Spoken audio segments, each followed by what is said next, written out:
Welcome back to Boy Band Break, where we encourage you to take a break from your day and join us in some boy band conversation. As always, my name's Diane. I'm Chinzia. I'm Sophia. And Lydia, aka Mama Lou, is off again this week. Still feeling a little bit under the weather, but mostly better. So hopefully she will be back for our next one. Yes. Feel better. So the day that we are recording this episode is April 30th. And what day is that, guys? It's going to be May Day! It's gonna be May. Happy NSYNC holiday. I thought we were going to do it all together. That's why I was like, it's going to be, and then we all went off. It's gonna be May. Who celebrate and observe this high holy holiday. That's right. Enjoy. It's going to be May. So normally it's all these Justin pictures, but I found one that's JC. So there you go. So as I posted bitterly on Facebook, I'm posting JC because he's not the one that broke up the band. So yeah, so Chinzia always looking out for JC. Always looking. That one has the whole band, so there you go. It has the whole band. That's cute. That's true. There's the original girl who made this. Oh my goodness, I had her name. I think her name is Kiana, but she did it. I feel like it's been quite some time. I think it's been almost 9 years or something than she originally. And then sometimes there's just the ramen noodle. It doesn't even say it. That was a few years ago, and that was my favorite because it was so deep internet culture that you really had to know, and so it was just a picture of ramen noodles, and it was just yes. It's the end of April, and I posted it, and so many people were like, what is this? Why are you posting this? Oh, really? And I was like, you have to understand that Justin Timberlake's hair looked like ramen noodles, and then there's a meme that's of Justin Timberlake with the ramen noodle hair. Yeah, that's a good one too. It's gonna be May, and so I was just like, this is peak internet culture. Yes. There you go. It's very good. And then didn't one year Justin also post this one as well on Twitter? Roses are red. April is gray. The next time you leave your house, was peak COVID culture because we were all in lockdown. Oh yeah, there was a whole little fake. That's what you guys are talking about. No, it wasn't this one. It's the other one. I can't click. It's this one. This wasn't the original one. Not that one. The one where it's just the ramen with smaller text. Nearly the end of April. You know what that means. Yes. And then it has the ramen noodles. And it says this requires so many layers of knowledge that you have to think about it for a bit. Yes. Mm-hmm. And there's a random dog with the ramen noodles on its head. It's just kind of it's snowballing, It's snowballing. Yes. Absolutely no one. Ramen This is a good one. It's gonna be May. It's that time of year again. So yeah. Perfect. Bring a little joy, bring a little joy. The Backstreet Boys fans did try to take this holiday away from the NSYNC fans. Yes. Says, I don't care who you are, where you're from, what you did, as long as you love May. And I'm like, let them have a holiday, guys. Let it doesn't work, and I'll tell you why. Because Backstreet Boys know how to enunciate words. Yes. Okay. So they don't, it's as long as you love me. They don't say May. Yes. Whereas in very clearly in the song that should be It's Gonna Be Me, they say it's gonna be May. Yes. And it's supposed to be me, but for some reason he's either not enunciating the word me properly or he's mispronouncing it on purpose. I don't know, but you know what? It worked out, and it's a good time, okay? Yeah. Don't be crotchety about it. Let NSYNC people have this. They have so little. Exactly. They don't have much. Give them a little joy. Well, here's the thing. Because it's going to be May Day, I was like, oh, it'd be really good to do another NSYNC album review. So then I looked back in our archives of album reviews, and we have done all of them. All of them have already been done, so please check back. So go find us anywhere on YouTube, subscribe to us, and also listen today when this episode is aired, because we're going to announce who the winners of our contest are. Oh, yay! Yes, so we will be sending out these to various people around the world who have subscribed to us. So we have obviously the Backstreet Boys ones, but we also have the NSYNC ones. So check it out. We will be, if you win, we will be sending you a message to get your address, and we'll be sending these out. And listen in the future, because we will definitely have more contests going on. Because guess what, guys? I don't know if you know this, but today's episode is episode 192. Woo! Which means we are only 8 episodes or 2 months away from our 200th episode. So Woo! it's going to be epic, guys. I have no idea what it is. I mean, we know what it is, and it's going to surprise. Of course we know what it is. But yes, it's so that is coming up, guys. So exciting. So that should be probably June-ish. I can tell you what it won't be. What? It will not be our top 200 songs. Oh my gosh. I'm not doing that again. So for those of you who may be new to the podcast, when we had our 100th episode, we thought, man, it would be fabulous if we made a playlist of our top 100 boy band songs. And how long could this possibly take? So we figured, okay, we'll do 25 of our top favorite, but we'll have 25 bonus just in case, to whatever. So that was like 50 songs a person. But we're like, yeah, it's good. We have so much. We're going to have all these songs, and they're going to be great. And we're going to come up with this 100 songs. I guess we all forgot that we all have like different tastes of the songs that we like the most. And that's why. It's that the 4 of us can't agree on anything. So I think we agreed on only like 9 songs. Yes, less than 10. Correct. Out of 100. And I'd also like to point out that this was earlier on in our podcast. So Sophia and Diane were very Backstreet Boys heavy in a lot of their songs. So Diane's like writing all these Backstreet Boys songs on the list, and we're like, what are you doing? And she's like, oh, we're going to rank our songs. I was like, none of those songs are on my list. And you're like, what the hell? And then me and Lydia pulled out the obscure boy bands. Lydia pulled out some Christmas songs. It was like, there was a mishmash, but it is on Spotify. So if you ever want to listen to our 100 greatest songs, that took us, what was it, like 4.5 hours to narrow this down? It was a lot, yeah. There was a very complicated math process as well, because like, it had to be fair and whatever. It had to be fair and the weighting. And it's just like, like normally on these lists, I Want It That Way is the number 1 boy band song of all time. But Sophia fucked up our scoring by saying, no, I'm not putting it on the list at all. It's overplayed. So I put it on 35. I remember that. I put it at 35. Didn't even make the top 10. And we're just like, what is going on? So anyways, they're there. It's a good episode. So go back to our 100th episode for that. And then, just scroll on by and you can see that we've done all 4 NSYNC albums. We actually did 2 episodes about No Strings Attached, because we did it for their 20th anniversary as well. So there's another episode there. So there's lots and lots of NSYNC content. Yes. But that's not what today's episode is about, Diane. It's not about NSYNC at all. It's about? Listen, this episode's actually going to come out on May 1st, so... So long, NSYNC. No longer. Your day was yesterday. Another day that we missed, but that happened last week.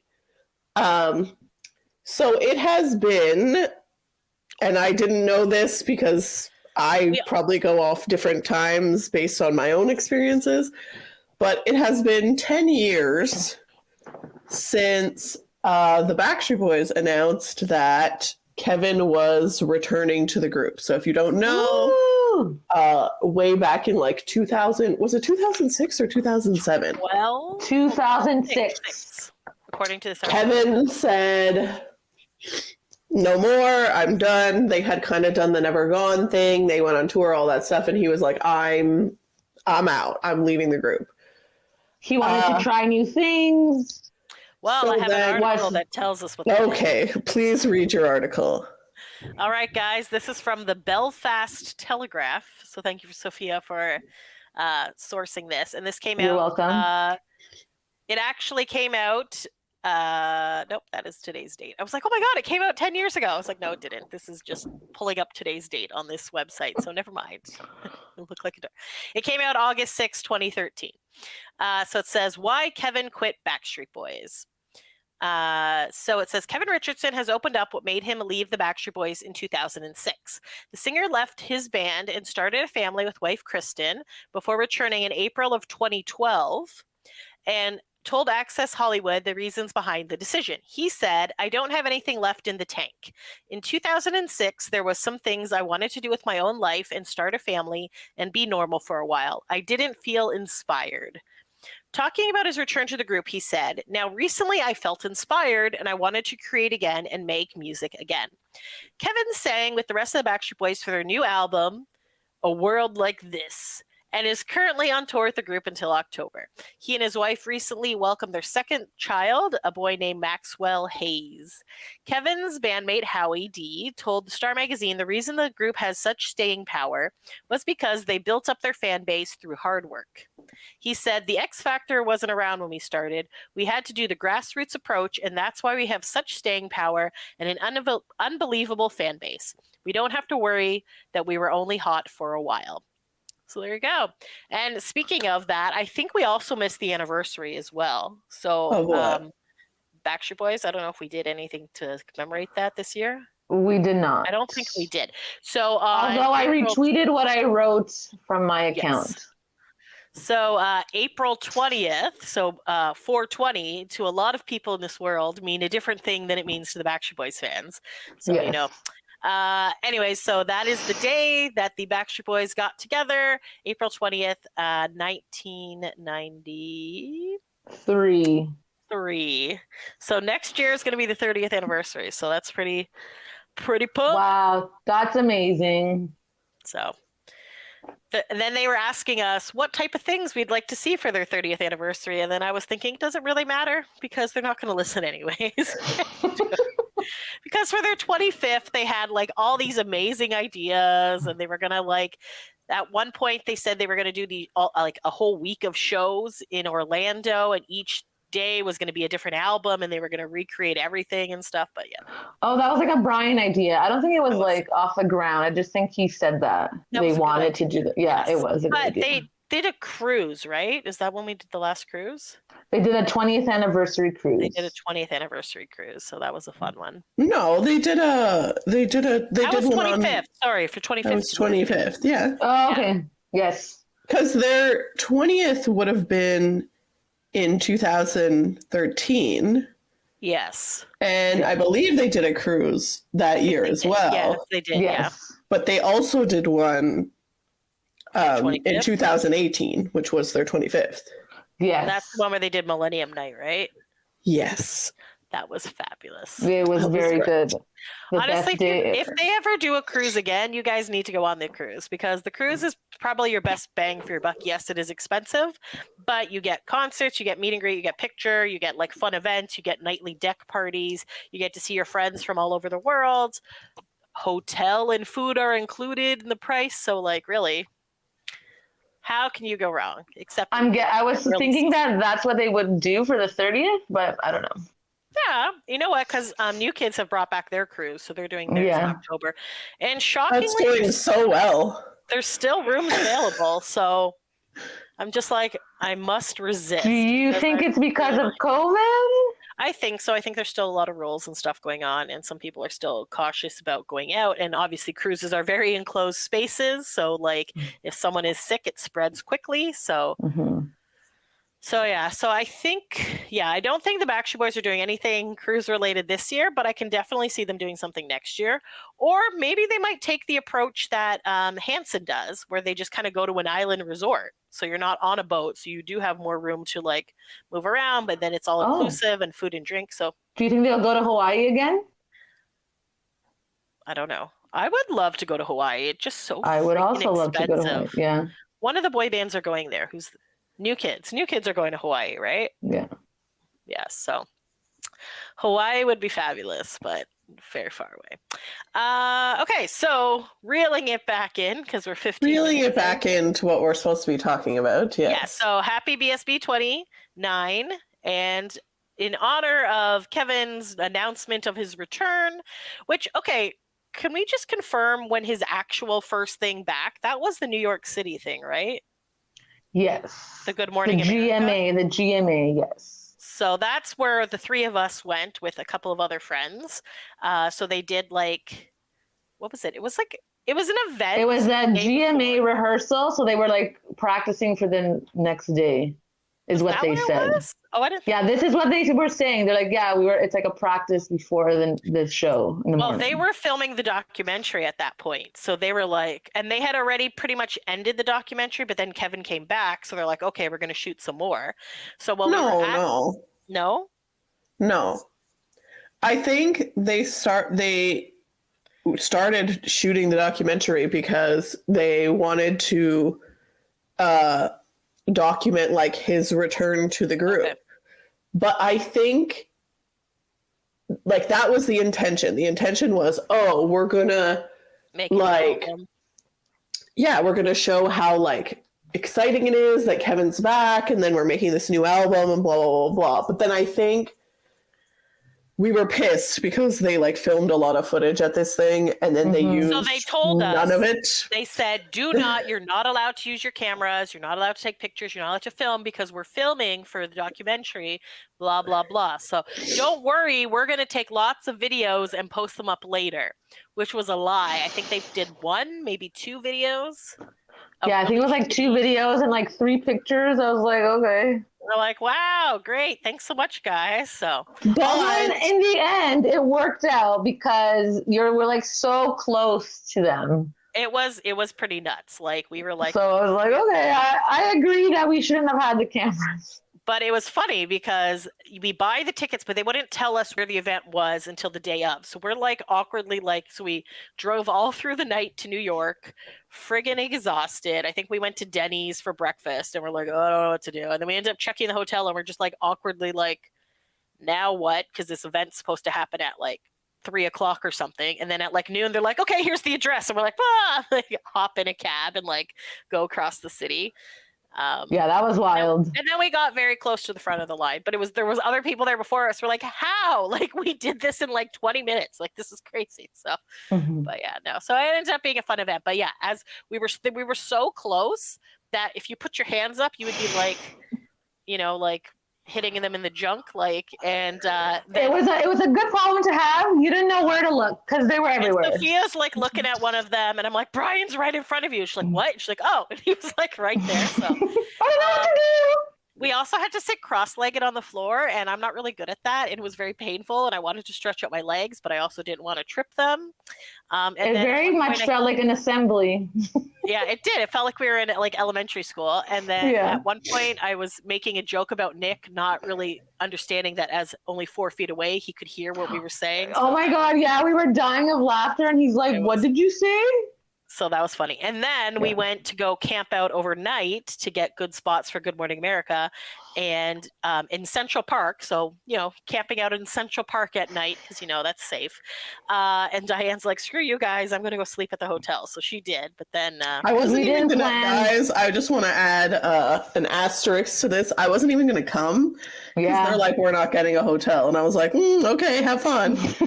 And they're like, oh, and I was like, I don't sleep on the street. Like, I sleep in a bed.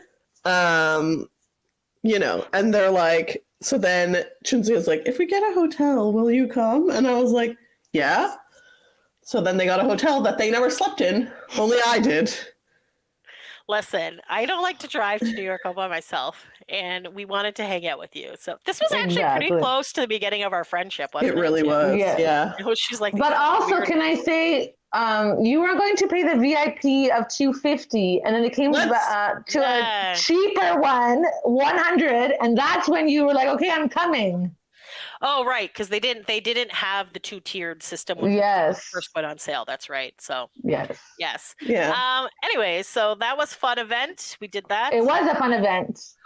it was a lot. And it was like 4:00 in the morning. I was thirsty. I was like, oh, I'm just going to walk through the streets of New York by myself to try to find something open. And I'm like, la la la.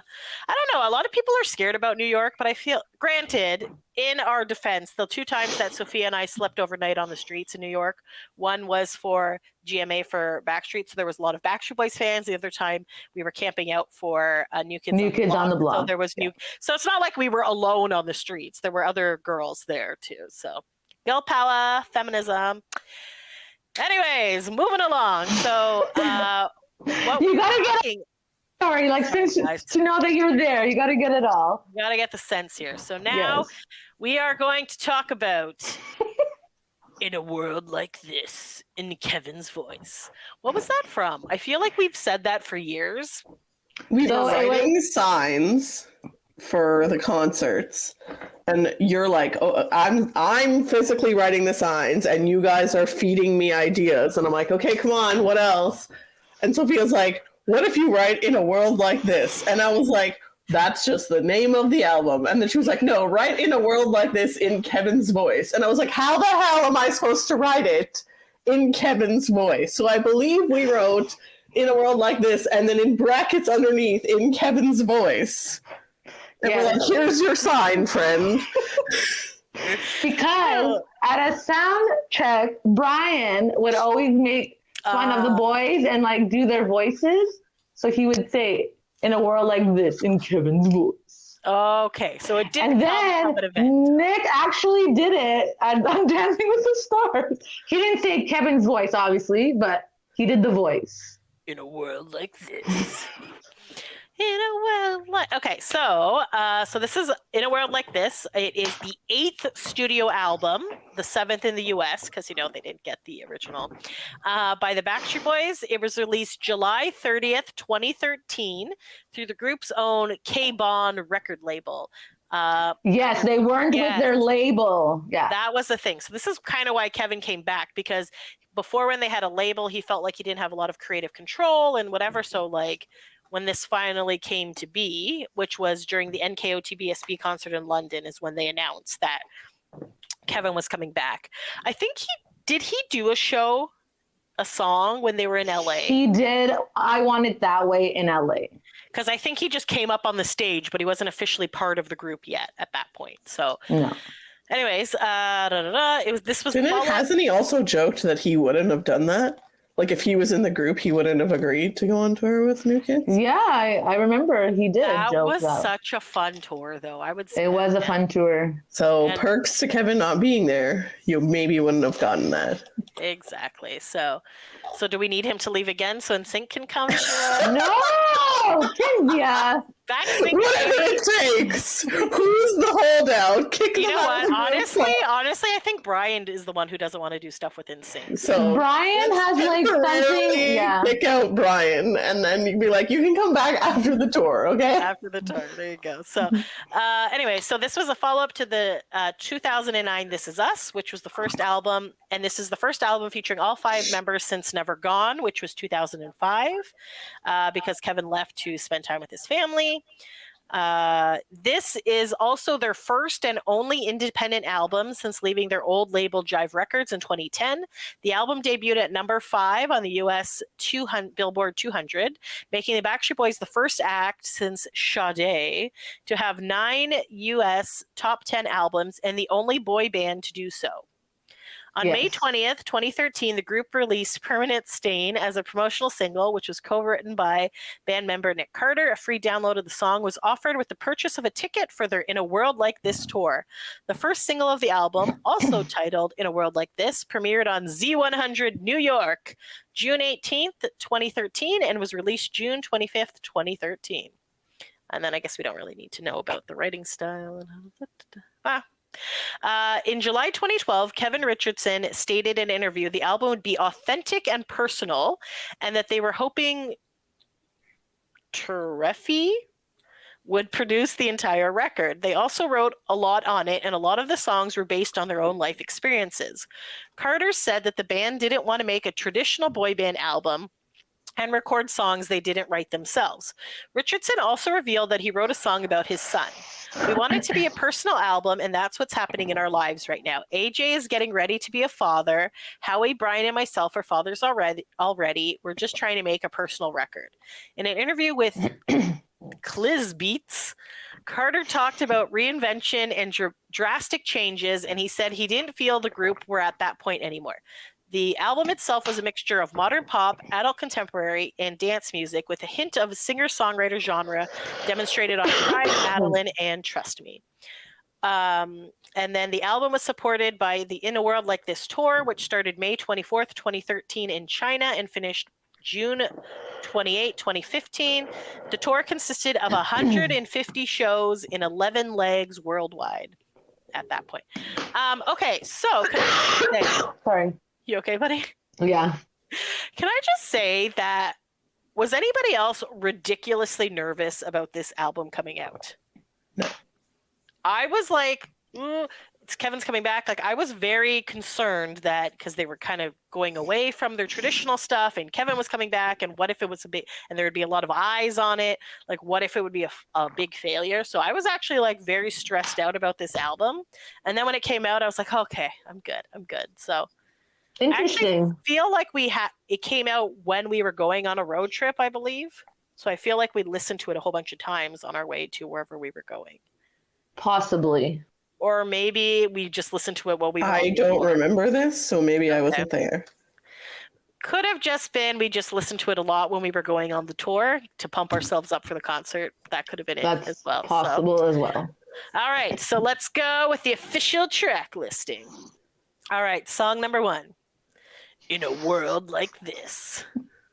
Written by Max Martin, Christian London, Savan Kocheka, and it was produced by Max Martin and Christian London. In a world like this. Dun, dun, dun. Okay, I obviously really like this song. It was their lead song. It had a really cute music video. It was...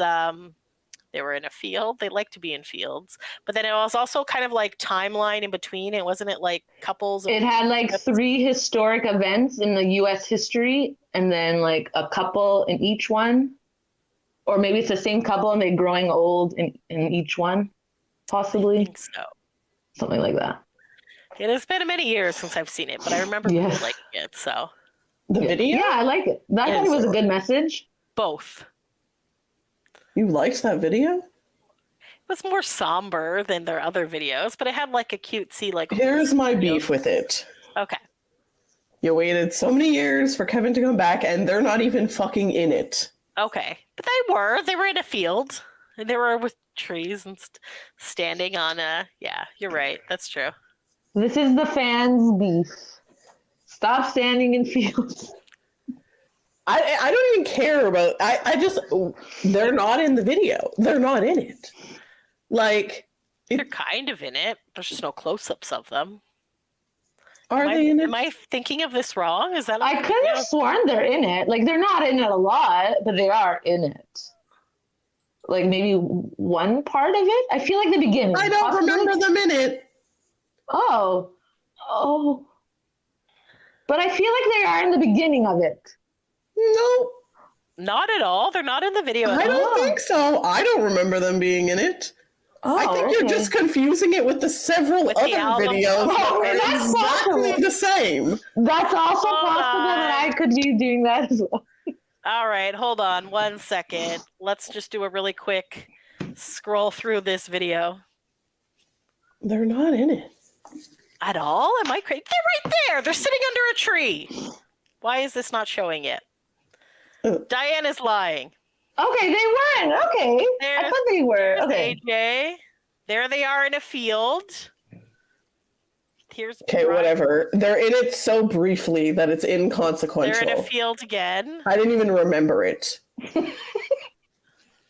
Look, Nick did some sort of hip act. I don't know what the heck he's doing there. I really don't know what he was doing there. Can we stop that for a second? Is he playing? You are in control of the thing. Why is it not showing? Okay, hold on. What is happening here? He's just like I don't playing know. with his crotch. Like, Maybe that's like a fake guitar on the bottom there. I don't know.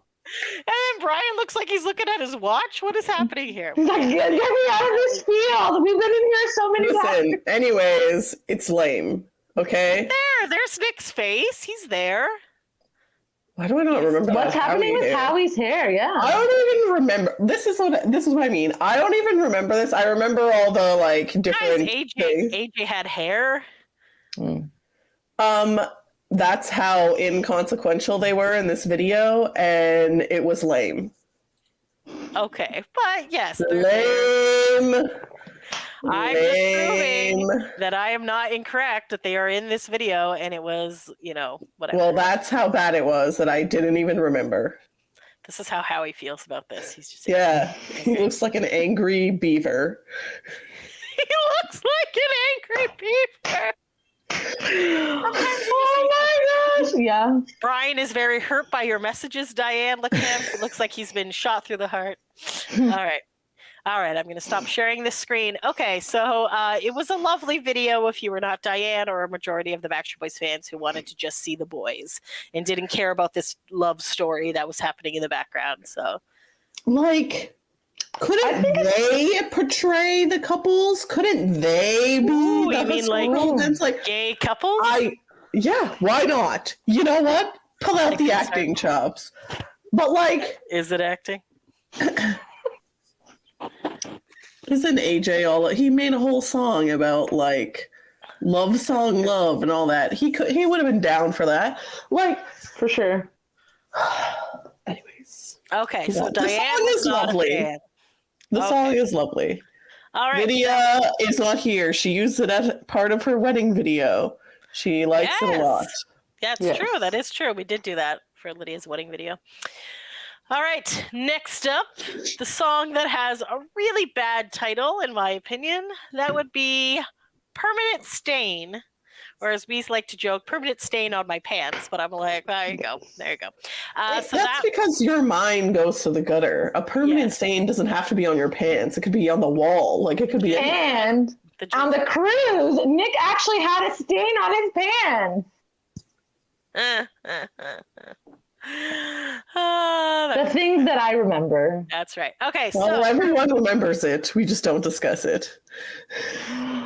We're amused. All right, so Permanent Stain was written by Morgan Taylor Reid, Micah Gilroy, and Nick Carter, and it was produced by Morgan Taylor Reid. So never mind what people say, 'cause they don't understand. I believe there was a lot of like stain on my heart. Never they had a lot of like permanent stain merch, didn't they?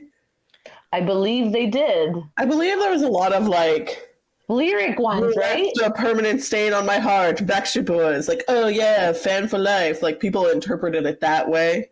How like the Backstreet Boys have left a permanent stain on their heart because they'll love them forever. There was a lot of merch. That's how that's how we took it. I just went gutter. I was just like, hee. Yeah, that's Chinzia. I'm a 12-year-old boy. Hee. But yeah, so no, that's a really cute song. I like it a lot. So yes, good song. Yeah. Unfortunate title, but memorable. So there you go. In concert, it's great as well. Yes. And it is really good, yeah. And I kind of like how they have like the different tempos and stuff. Anyways, up next is a song that is controversial, but was not controversial at the time. Because this is the first time that they had a song by this title. And this song is called Breathe.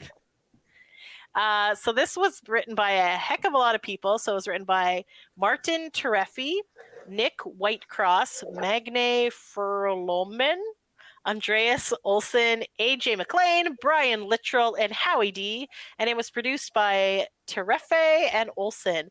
So this song is called Breathe. And then in their last album, which is called DNA, they have another song called Breathe. And they are two entirely different songs. So I was like, did they forget that they had the song with the same name? Did they think that we would not care about it? I don't know. And most people, Diane has muted herself.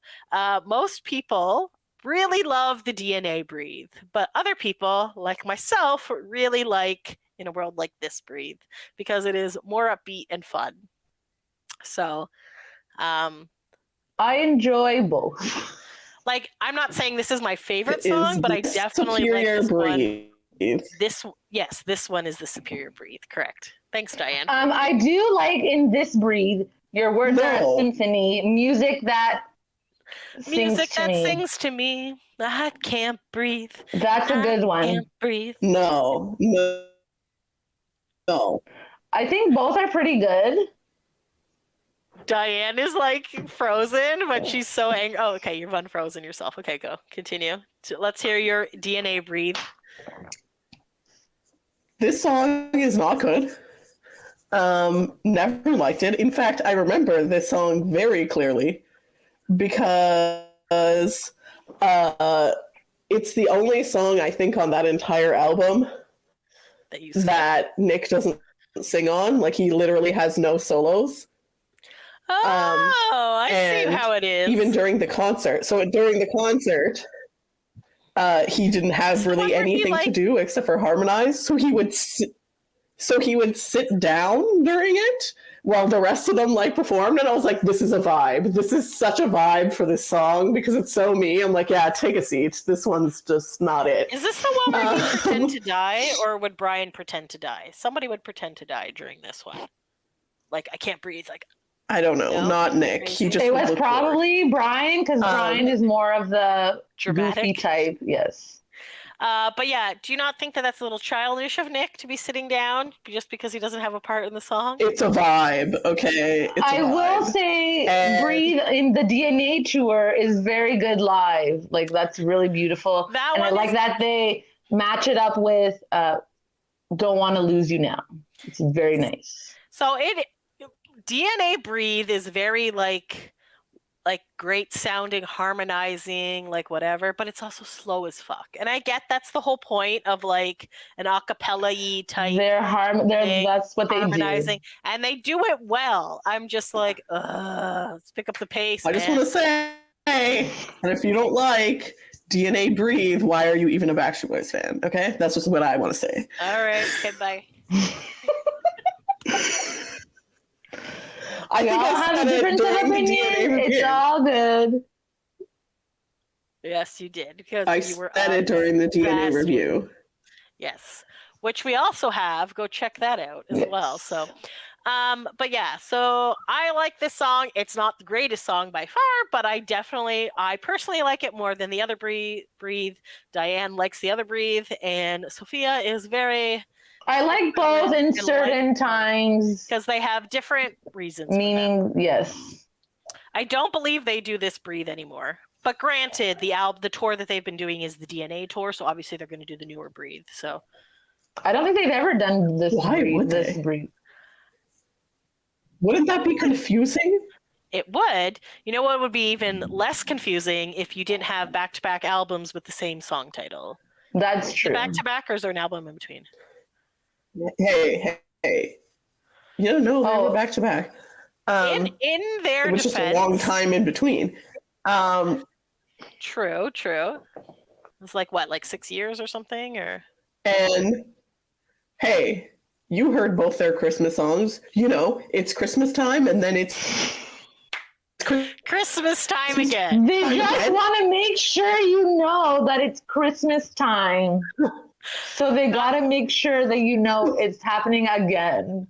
My favorite part about that is that I was more of a newer Backstreet Boys fan, and I was at a Christmas party and with some older Backstreet Boys fan, and they're like, "Oh, this is the Christmas time song." I'm like, okay. So I put on the new song, and they're like, "What the hell is this?" I'm like, "What are you talking about? You said you wanted to hear it's Christmas time." And they're like, "No, this is the song." And I was like, "What the hell song is this?" And I was like. So I just feel, in the Backstreet Boys' defense, they have been around for obviously 29 years.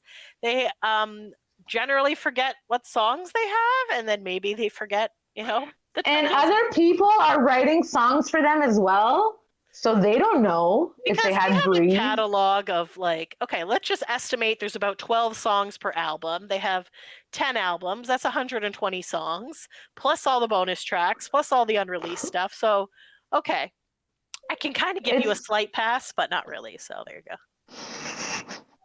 All right, are we good with Breathe? We're going to move on? Yes. Our next song is Oh my God. Sure. Madeleine. I know. I always get this confused because Hanson has a song called Madeleine, and this is Madeleine, and I'm just like, oh. So this one was written by Martin Terefe and Sasha Skarbek, and it was produced by Terefe. I'm sorry if I butcher names because that's what I do on this podcast. Sorry, guys. Okay, so Madeleine is about a girl who's going through depression or suicide or something, or is this? I feel that's what it's about. Rise up, rise up, rise up, Madeleine. Madeleine. The sun will come out again, right? Is that kind of like? Yeah. So yeah, so it's good in concert. It's I find that a couple of these ones are better in concert than in the album form. Yeah. It's like it's depressing but not like kind of inspiring, I guess. I don't know. So I know this song. And this one in concert, it's like acoustic. They do like acoustic. Yes, they're sitting down in chairs. AJ used to have that little box that he would like drum on or whatever. So yeah, I don't know. What do you guys think? I think it's okay. Like, it's not a bad song. I'm pretty sure it was like an actual fan though that they had like written it about. I thought, or maybe that was a pipe dream that I had. That could be the case. I don't remember. It's been a long time. I don't know why I specifically remember listening to this in Boston. She had like written them a letter or something about how she was like depressed, suicidal, obviously going through a rough time.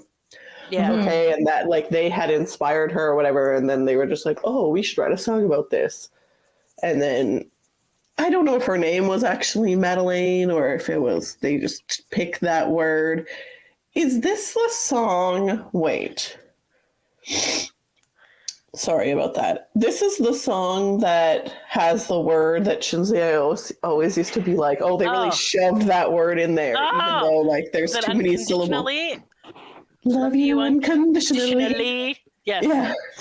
I'm pretty sure that's this one. Yeah, this is it. Yeah. Yes. I was just like, that really does not flow, but let's just shove this word in here. Let's get She's like, it just aggressively sounds like they just shove the word unconditionally. We're like, okay, there's a lot of syllables here, guys. There's a lot to work with. I get it. And you want this word in here, but yeah, it sounds a little off. But yeah, so.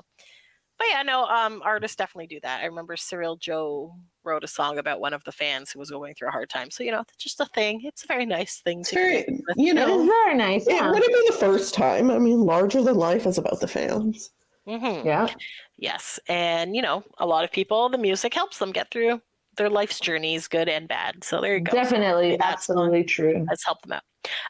The next song is Show 'em What You're Made Of. Show 'em what you're made of. Or as Howie says, Show me your tomatoes. And we did a sign as well. And I think we have a picture with him holding the sign. I think so, possibly. At a after party. That seems plausible. Maybe in Toledo. Possibly. I think, yes. Okay, so sorry. So this song was written by Morgan Taylor Reid, Micah Gilroy, AJ, and Kevin. And it was produced by Morgan Taylor Reid. So this was the same pretty much songwriting as Permanent Stain. So it's Show 'em What You're Made Of. And this is the video where they're like Brian is shirtless and stuff. And Brian and AJ are shirtless. AJ is showing his tattoo of his daughter. And then Brian, his heart surgery scar. Yes. Show 'em what you're made of. I love this song. I think it's like an anthem song, like show 'em what you're made of. It's very like empowering kind of a song. Hold on, let me see. I think it has a great message. This is the one they wrote for their kids, right? Yes, it was. Yeah. I mean, not Nick. Obviously, 2013. No kids. No children then. Was he married yet? I can't remember. Nope, not yet. Yes, so this one, it's just a very stark video. And this is the same name as the BSB documentary. So it's Backstreet Boys, Show 'em What You're Made Of. So so there you go. Trying to see, there we go. So it's just like a very like close up. AJ has like a beard thing going on. Kevin's just staring off into darkness. And then, so Yeah, so there's Brian, little Howie in there. Nick's. At least this one shows them all the time. So like this one is like I would say probably their lowest budget music video ever, because it's literally just a dark room and then just standing there either in black tank tops and shirts or just naked and just singing soulfully into the camera. And I think it's all recorded separately, right? I don't think there's any group shots of them all together. I can just skip ahead. I don't think so. It's just them. So there you go. I like it. This is a good song. I love it. It's a good song. Excellent. I will stop sharing my screen there. So show 'em what you're made of. Na na na na na. Yeah, it's good. Good song. And in concert, it's very nice as well. Yes, which is excellent. All right. Coming up next, track number 6, Make Believe. So this was written by Dan McCullough, Nick Carter, Kevin Richardson, Howie DeRoe, and Brian Shackle. And it was produced by McCullough, or Muckla. Muckla. Can only make believe you and me together. I think it's a good song. I like it.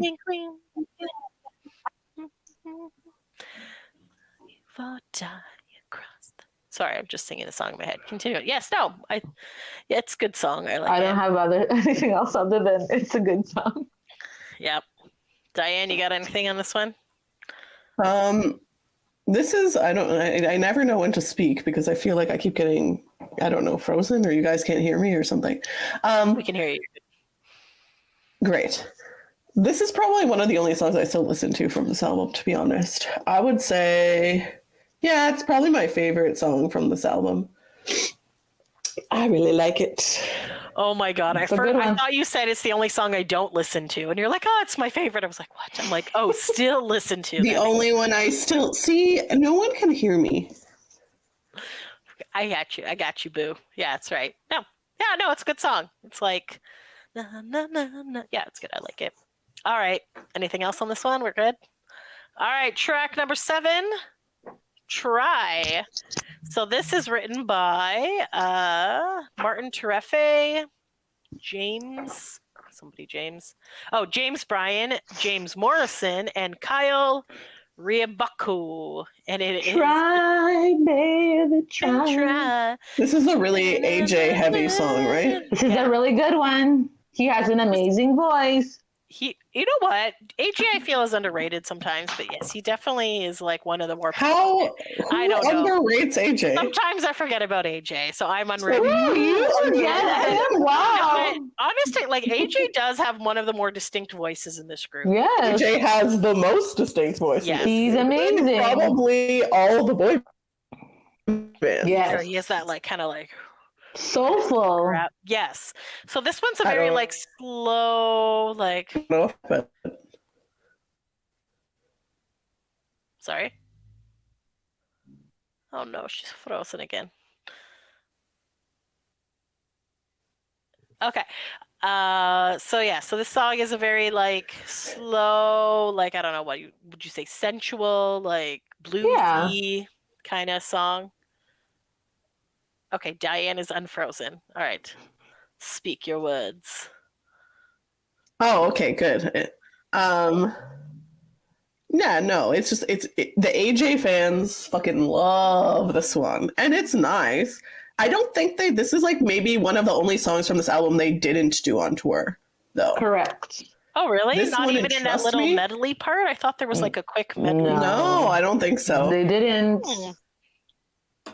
That's interesting. And then the AJ fans were pissed. Understandably. Well, at least you can listen to on the album still. Yes. It's a good song, good song. All right. Coming up next is Trust Me. This is my favorite song from this album. I love it. All right. So it is written by Martin Terefe, James Bryan, and Justin Nozuka. Why does that sound familiar? Was that the guy that Howie... Nope. Justin Nozuka. Didn't Howie do something with him? I feel like it's a different name, probably the same last name, but I think it's a different first name. Oh, there was a different. Yeah. Okay. Sorry. Anyways, so trust me, hold me, na na na na na na. You got to call me. I'm gonna call you back. Kiss me. I'm gonna kiss you back. Trust me, baby. I'll trust you back. Yeah. You got. Oh, love me, and then I'll love you back. Yes. Sorry. Yes. Yes, I wrote it all down because I really enjoyed those. The song is like fun and upbeat and catchy. I like this song in concert. I love it too. They do it in concert, right? I'm not crazy. It's one. Sorry. Or like. Or Diane is frozen. Okay, you're on Frozen. All right, go. Let's hear it. Am I? Yes, okay. You are. It's one of the more like different songs that they have, like when you were reading sort of their like inspirations and their goals and stuff for this album. This one is a little like, I would say the most like different from like things they had done before. Yes. And it has the cool like kind of like sounds like everybody's in a bar and they're just like tapping on the tables and things at the end. They didn't do this in concert though. I feel like I heard that right at the end. I don't think they did. Like a huge sticking point that they didn't do this one and Try were like the only two songs from the album I think that they didn't do. And then at one point AJ even wore a shirt that someone gave him that was like "Sing Trust Me" or something like that. Yeah. Like, because I think he wanted to do it, but then like the others did not, and whatever. Yeah, they only performed 6 of the songs from the album on that tour. I thought they did everything except for, because they did the first 6. They definitely did "Love Somebody." Yeah. They definitely did "Soldier." "Feels Like Home." They definitely did. I don't remember "One Phone Call." Maybe not. Yes. I don't think they did. Did they? I don't. But at one point they did like a medley of some songs. Didn't they do clips of these songs in that? No. medley?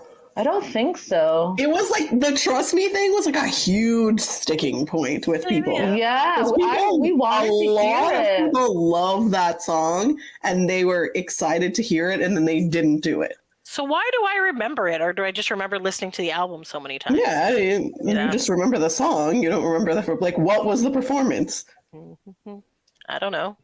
I'm assuming she means like that medley, and they're like sitting down. Is it this one that I kind of feel is like a jazz club, or was that Try? Like just kind of like an old timey. Like in my head, I pictured this was how it would be like. I don't know what you picture in your head. You can't tell me. I didn't say, and you're picturing jizz. So yeah, true. That's true. There's a lot of weird things going on in this head, man. But yeah, Trust Me is like in a bar and like you're singing together. Whenever you're having a good time.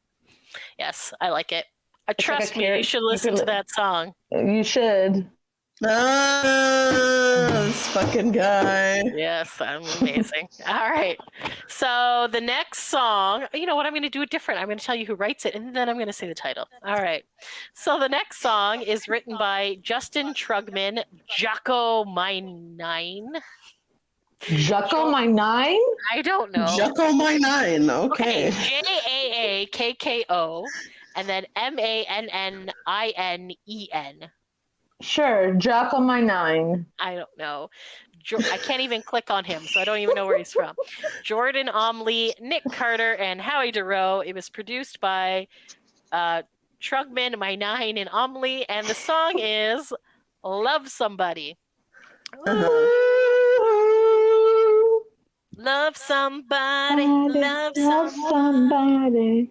So this one, in love, I could die right now. Okay, that line I have issues with because I'm like, oh, you're so in love that you could just die right now and then leave this person behind. Like, screw you, sir.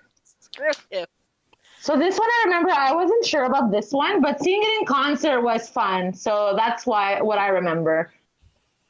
I liked this one in concert. Did some hip dancing in this song. And then they did like the one finger point up, and it was like an easy dance move. It's like the easiest dance choreography they've ever done.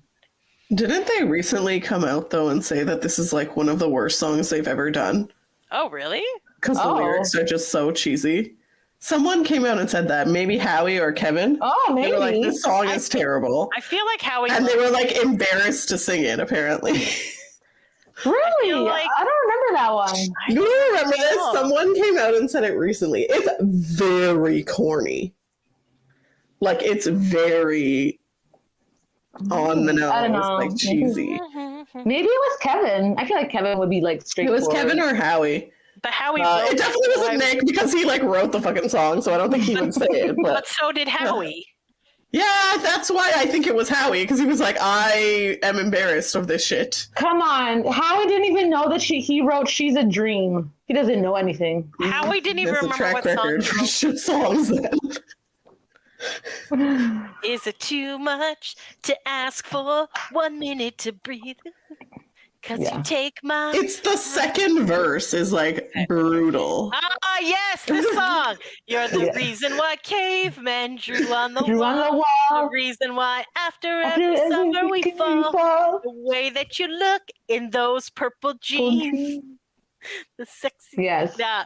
So Oh, in yes. concert it was better. We always do like ridiculous interpretive dance to this. Yes. I always do the fall thing, and then isn't this the one also where the jersey of my favorite team? Yep, and spill the beer. It's terrible. Lyrically, it's terrible. And the I can game see why they would the feel embarrassed. of my favorite team. Ooh. I yell at the TV, knock over your beer. You're not even mad at me. Is that the fucking line? I never knew what he was saying. Yeah. I always heard the yell at the TV. Blah, blah, blah, blah. You're not Oh my mad at me. gosh. I was just like, okay, why is she mad at him for yelling That's at the the TV? real lyrics to the song, guys. Love somebody, love somebody. Oh my gosh. Listen, I don't know. It's cheesy. I can see it. the musically and the like whatever is fine. Like, it's not like the musical part of this song is bad. It sounds nice if you just don't really listen to the words. Fair. That is very true. Yes. I don't know. Just the line that bothers me is I'm so in love I could die right now and be fine. Well, that's very nice that you could be fine. Screw you, sir. Shinzia, read the rest of the words of the song and then don't get caught up on how that doesn't make sense. You know what? I just feel like he's hit the epitome of like, this is the highlight of my life. I'm so in love. Everything is amazing. No point in living anymore. Bye.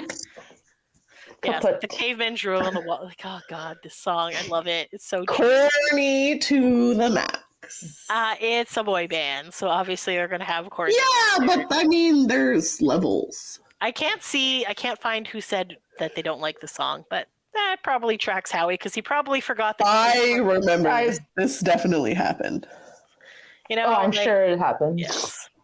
I'm not doubting you, Diane. You know much more in this stuff. So, all right. So the next song, again. Leave it in the comments, people, if you know, because it's going to bother me now. Somebody love some. Okay, sorry. Next song was written by Morgan Taylor Reid, Howie Dorough. Look at that. Look at Howie getting his voice. Look at Howie. Look at how we go. Sean Douglas, and it was produced by Morgan Taylor Reid, and the song is One Always Be My One Phone Call. I just remember this song at a sound check. This one girl in the Q&A was asking Howie a question, and she was going on and on about how the call is it an extension of the call, the one phone call? And then Howie's like, nope. She went like on and on. It was like the longest question, and he's like, no. That's like a well thought out question, but no. You know, they always have to shoot down the fan theories, okay? I just thought it was funny. I was like, you know what that reminds me of? How I came up with this like whole theory about that O-Town song Giants, about how like they're inspired by the boy bands that came before them, and they're like whatever, and then they're like, no, it's about the fans, and I'm like, fuck you, Jacob. You're like, I'm going to interpret it this way, and this is oh god, what's that called now? Canon now. This is canon. This is the thing. Canon, yeah. Like, why you gotta squash my theory? I thought it out so well. It makes so much sense. And you're just like, no, that's not it. That's okay. You can still keep that theory. And I feel bad for this girl because she probably really thought it out, and it's like a sequel to The Call, and Howie's just like, no. Well, you know what, though? Reading the lyrics, that does make sense, though, because this song is about, it's been a year since they've broken up. So obviously after the original Call, when he's cheating on her, then yeah, that totally does. Shout out to this girl. No, for sure. Absolutely. I just thought it was funny that she had like this huge, like thought out question. And then Howie's like, no. She's probably not listening, but if she is, I appreciate you. We agree with your theory. Oh, it was pretty funny. Feels like 25 to life in the sentence that I'm. No, it just goes on. So it's like he's in jail. He's in the jail of his mind and heart, and she would be the one phone call. It's the imaginary jail. Yes, and he's gonna leave his message. Gonna leave my message at the tone. Begging, this is another kind of cheesy one, though. Come home. As much as I now enjoy the theory that it's a sequel to The Call, it's not a great. Yeah, so trying to get back together.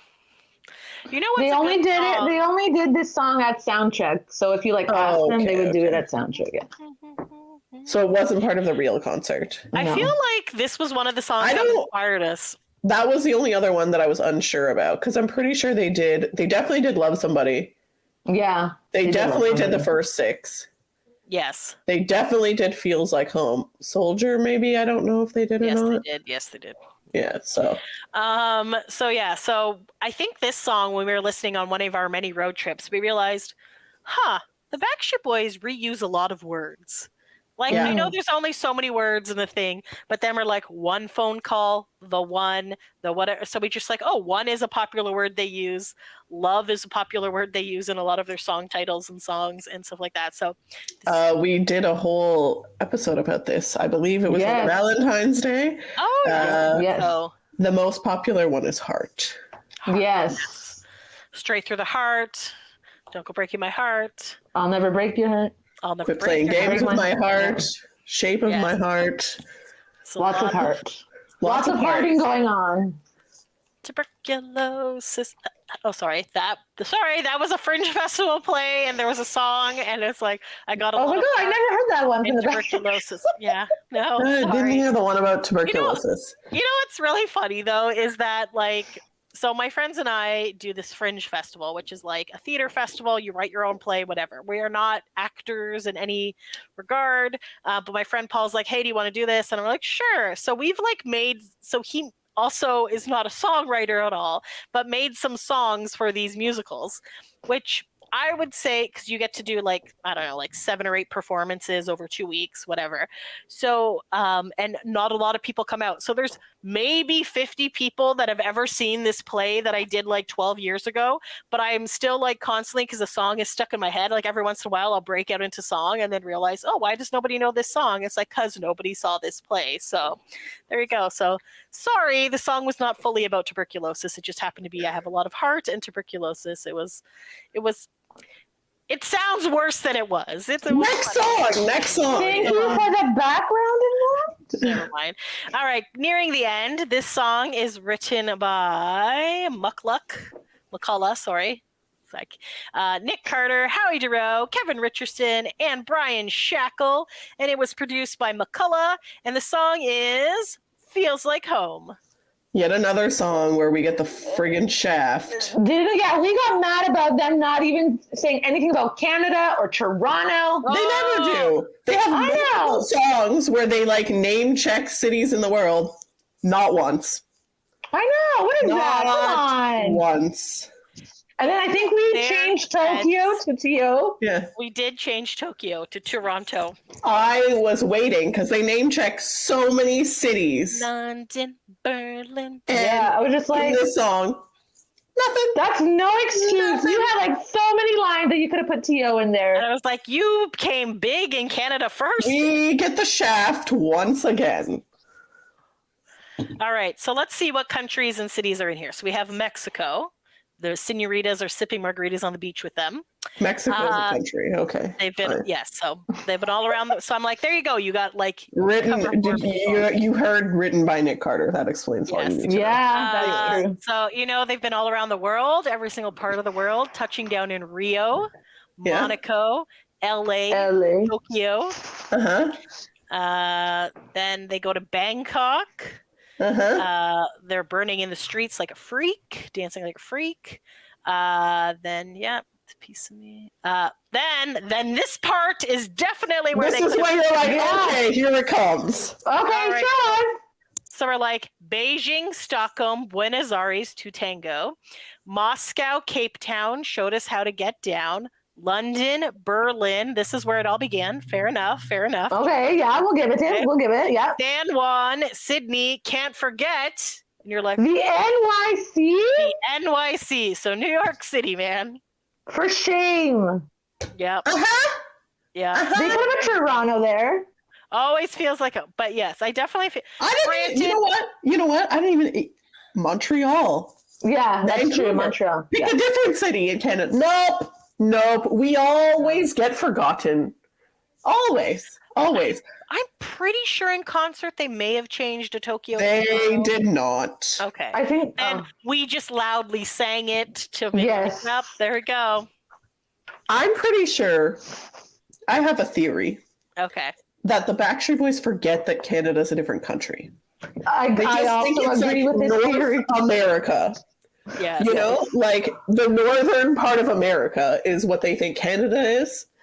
And because they will constantly say, oh, we're going on tour all across the US, blah, blah, blah. Meanwhile, there's Canadian dates that they never mention. I know. And we're like, North America, Canada, hello. And they're like, oh, yes, that's also part of it. Like, but in our defense, I guess, it's better that they don't mention it and then come than just say we're doing a North American show. No, they don't forget about us when they're planning tour dates. How could they? That's where they make all their money. What are you insane? True. That is very true. Pretty sure the Toronto shows alone fund the rest of the tour. But yes, I was just checking. This is why it's more disappointing that we constantly get the shaft and get forgotten. And you know what? We're just polite to say anything. Sirs, you've been here to your concerts, right? You know what it's like. You know what I have to say, like the biggest, like, I'm not going to say F you, but whatever, of like forgetting about Canada is on one of Nick's solo albums. He specifically made a song just for the Canadian market. Yes. I always forget the name of the song. Can you guys remind me? Oh, shit. Oh, my God. My love just can't wait. Is that the one? Can't wait, yeah. Yes. So, and it was made with a Canadian artist as well. Sean Desmond. Desmond. So when he is in Canada and Sean Desmond is opening for him, and he did not play the song. We're like, dude, bro, like you're on a Canadian tour. It was just 3 days. You literally have the opening act with you there. Belleville, Montreal. You don't play it. And the worst part was when we were in Montreal, that song was getting a lot of airtime. So the radio DJs were like, oh, it's Nick Carter who sings this song. And then the song never got played. And then we're just like stuck in this pit because they think he's coming back for an encore. And then we're like, no. Did not do an encore on that one. That was like, I get it. He was a spaceman flying away or whatever. Didn't want to come back. But it was just like, everyone's like, yeah, we're going to hear this song. We're like, guys, you're not going to hear this song. Like he forgot that he made it and that it exists. So like, it was awkward, man. But it was very awkward. So yeah, so I definitely agree that sometimes they forget. I'm pretty sure he lied and was like, oh, the band didn't have time to learn it. We're like, yes, I do recall that. Okay, and then he came back and did the like all Canadian tour where he did like a bunch of Canadian. Still didn't sing it. The song. No, that was all American. That was like It was all American, but it was the Canadian. Yeah, sorry, different album. I'm getting confused, but still, anyway. But still, he could have added it. Just show some love to Canada, guys. You know, you made it big here first. They don't. You know what? It's really a sticking point for me. They never come and do promo here. they don't do anything. Because they used to do it so much too before. They used to do it. It's now just like, it's just, we're taken for granted, honestly. for sure. Because they're like, oh, we don't need to sell you anything. You're already buying everything. Valid point. Rude. Show us some love. Show me love. All right, guys. The last official song on this album was written by Morgan Taylor Reid, Micah Gilroy, Nick Carter, and Howie DeRoe. So it was. I will be your soldier. Soldier. Na, na, na, na, na, na. This song was played at the BSB 20th anniversary LA show. Fun fact. And I remember singing along to the song because you could understand the lyrics. But how could you? That was the first time they were performing it, right? Yeah. And Sophia singing along, and Tracy and I are looking at each other like, how do you? Ryan's like, how do you know this song? And she's like, it's easy to sing along to. The words are just there. You can tell. Which I guess makes sense if Nick and Howie were part of the songwriting team. And exactly, that's right. And then the girl in the front row was singing along too, and he's like, how do you know this song? I got you. Also, was this where we were yelling at Jenna on the TV? Yes. Like, turn around! She couldn't hear us because obviously it was the TV. We're not there. Also, fun fact, I'm pretty sure this is what the fight was about in the BSB documentary. Ah, yes. Yes. Or at least this is what started the fight. Because they wanted this song or they didn't want They this were song? arguing about, whether it was going to be on or not. And then wasn't there also a debate about what they were going to title the song? Because someone wanted to title it Soldier and someone wanted to title it... something that's not in the song. No, it's more lyrics from the song, like a different part of the chorus. Anyways, it's not important. Yeah. Well, the chorus is, I will be your soldier, I'll stand and fight until it's over. Oh, and if your heart is getting colder, you know I will always be your soldier. Oh. Okay, well then it's not part of the chorus, it's something else, but they wanted to title it something else. And then they were arguing, about whether the song was going to be on, and then it just turned into a lot of things bottled up, and then it just exploded. Was this the fight with the I want my basketball player that I cannot remember the name of? Michael Jordan? I don't know why Scottie Pippen came in my head. Is that even a basketball player? Scottie Pippen is, he says that he felt that he was Scottie Pippen and Brian was Michael Jordan. Okay. Oh, look at that. I'm not entirely wrong. So, I don't know. I don't like War and Soldiers, so I just didn't like the song based on that. But the song itself is not bad. It's catchy. Yeah, I think it's a catchy song. So I'm going to tell you the alternate bonus tracks. So the iTunes bonus store had a song written by our buddy here, Martin Tarif, Glenn Scott, Howie D, Brian Littrell, Nick Carter, and the song was called Hot, Hot, Hot. It was something. It was a fun song. Not like it. I can't remember it right now. Soph, how does it go? Hot. I feel like it was like hot, hot, hot. Oh my gosh, I'm losing it too. It's just like, but it's just like, it's really cheesy. It was catchy. Like very Howie heavy, right? Yeah. Yeah. It was cheesy, but it was catchy for some reason. I don't know why. Like it's not good. I feel like they used it to, isn't it because your love is so hot, hot, hot, hot, hot, hot? Yes, something like that. Because you're so hot, hot, hot, hot, hot, hot, hot, hot, hot. And they used that song for the cruise like 50 times. They used it in the cruise like promotion, and then they played it on the cruise. It's only 8 times in a row. It feels like 50. Yes. I think this was like, we're gonna do cruises, and then don't New Kids have a cruise song or a song that they wrote that they used for the cruise? And yes, then they did. I feel like Backstreet Boys were like, ooh, we can write a cruise song, and then this was it, and we're like, I just remember how much Diane hated this song. Yes. It brought me great joy, so I don't know. I thought it was cute. So the Japanese had a bonus track called Light On.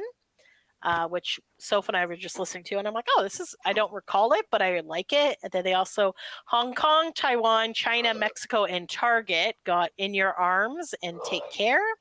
When we listened to it, it jogged the memory. Yes. Because it's been a long time. So, yes, so very busy.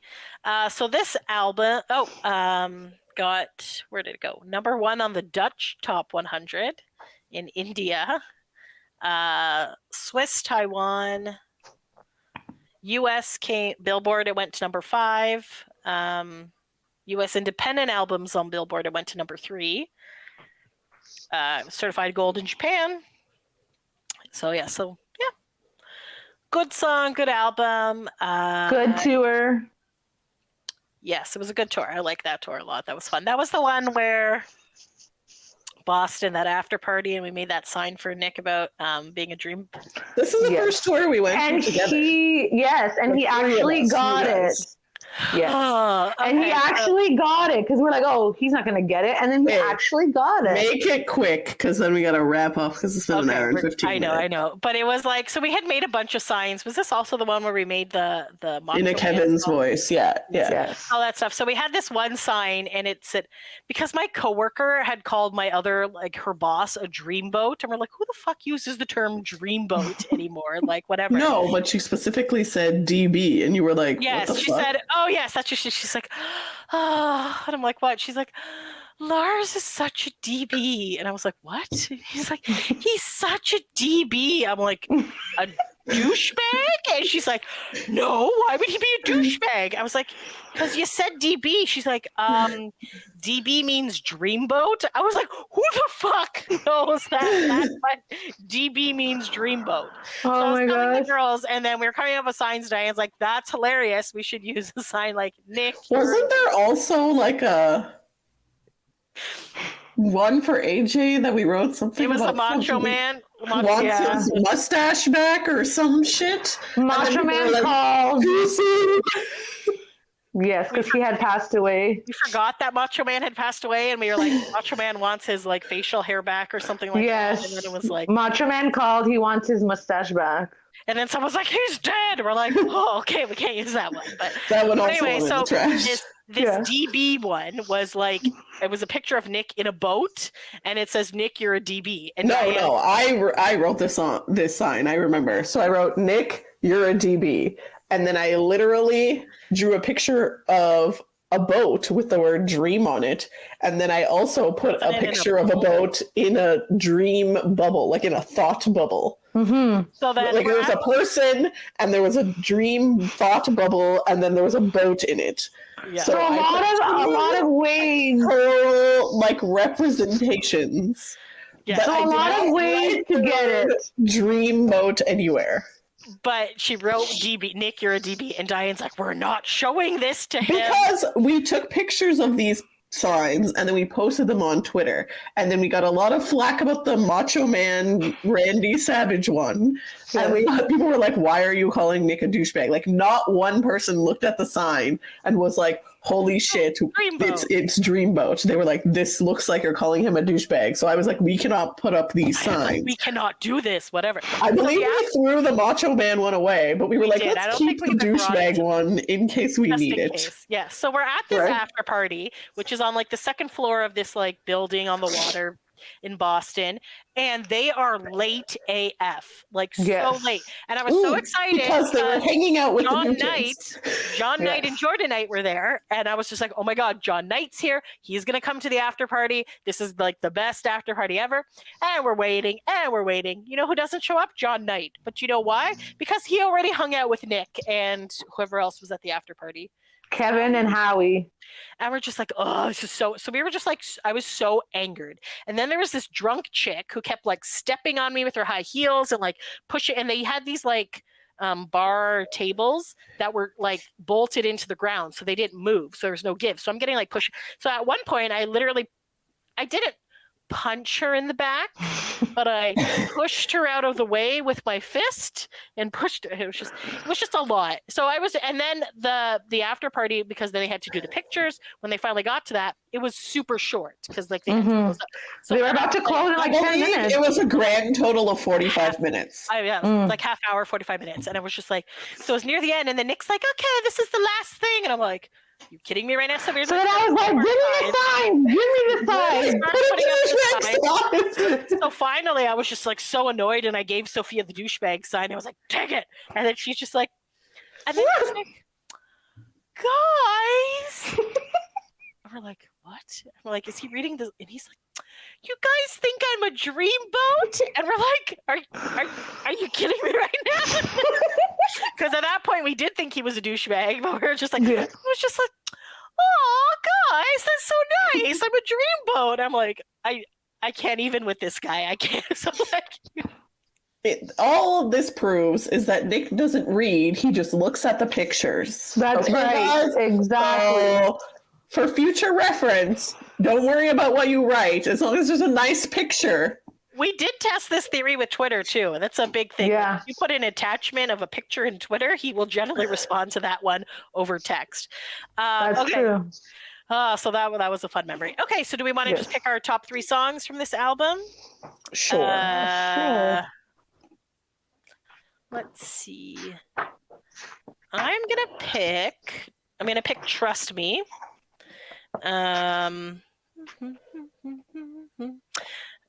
Love Somebody, and In a World Like This. Of course you are. In Kevin's voice. Okay, I'm gonna pick Trust Me, Show 'Em What You're Made Of, and Soldier. I'm gonna choose Make Believe, Show 'Em What You're Made Of, and In a World Like This. In a World Like This. All right, so tell us what your favorite songs are from this album, and then tell us who said they hate that Love Somebody song. Yeah, I need to know. Someone definitely said this. I'm not crazy. All right, guys. Yeah, all right. Thanks for taking a break with us, guys. Until next time. Thanks for listening. Bye.